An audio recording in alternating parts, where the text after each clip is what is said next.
Why does homemade mayonnaise sometimes fail to thicken? First mistake. The eggs are cold. They should be at room temperature, taken out at least 30 minutes earlier. Second common mistake. Blending in a bowl. This often causes the mayonnaise to separate.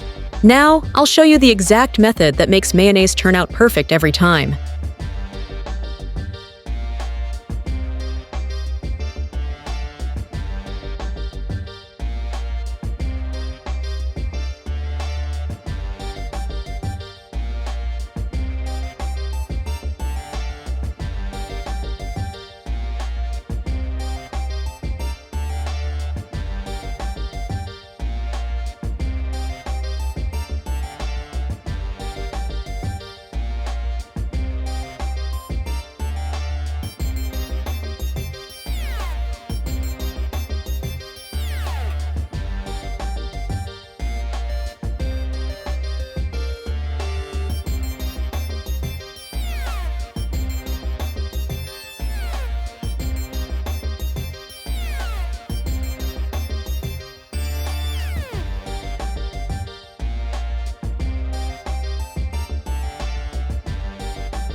In the end, you get a thick, fluffy, and smooth homemade mayonnaise.